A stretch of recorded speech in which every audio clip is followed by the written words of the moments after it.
We've been talking all afternoon and really all morning here on News Nation about this. The call for a ceasefire, for some negotiation to some level, whether it be on Israel's side, the United States, obviously helping that and getting together, obviously, with Hamas and finding a solution to get these hostages home. You see, oh goodness, there you see a officer, it seems like, or somebody with the IDF on a horse, and protesters kicking that horse. We're hoping the situation there does not get more violent, but this video you are watching just speaks to the anger, the outrage, the grief happening in Israel right now. All right, joining me now is to discuss is GOP strategist, former Senate candidate for New Jersey, we're going to talk to New Jersey candidate for New Jersey, Alex Zdan. Alex, just want to bring you in really quickly here to talk about what we're witnessing, what we're watching right now. There's video from Tel Aviv. You see fire, smoke, outrage from protesters, speaking to the level of anger, grief, and wanting some resolution here. What are your thoughts in terms of what is happening right now in Israel? What has happened with this latest update around these 6 hostages found dead? Well, let's take those two at separate issues. Yeah. Obviously, the deaths of the hostages are horrific.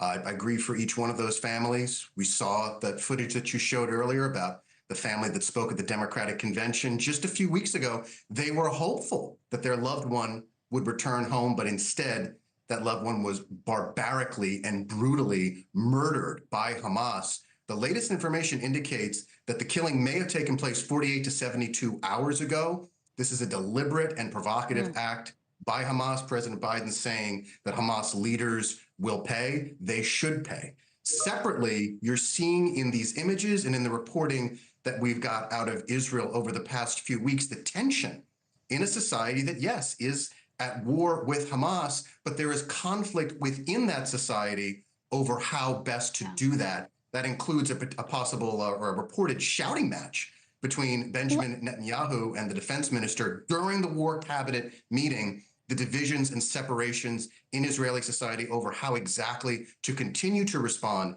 to that horrific October 7th attack and keep Israel safe, ongoing.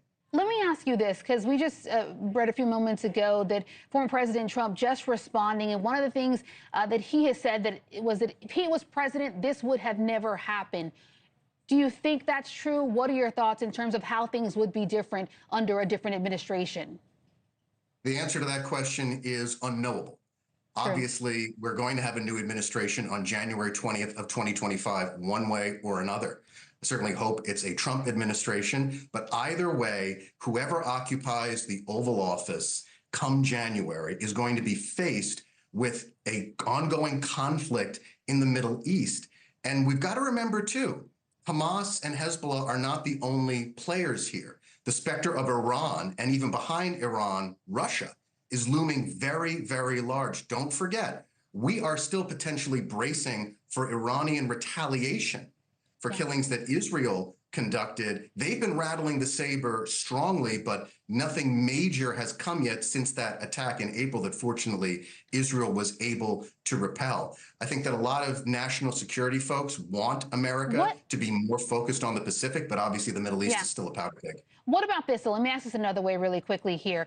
One other thing that President Trump, or former President Trump, said is that if he were in office right now, or when he gets in office, if he wins this election, he will make sure this ends immediately. I've been talking to people all last 2 hours or so, and everyone's saying the same thing. This is a really difficult situation. How would Trump be able to end this any quicker? The one thing that President Trump has that President Biden and Vice President Harris don't is a very close relationship with Benjamin Netanyahu. I believe that former President Trump, if he were to come back into power, would utilize that relationship and make sure that American and Israeli interests line up. America obviously has been a valued partner for the Israelis, whether it comes to munitions, whether it comes to our pilots actually participating in shooting down Iranian drones and cruise missiles back in April.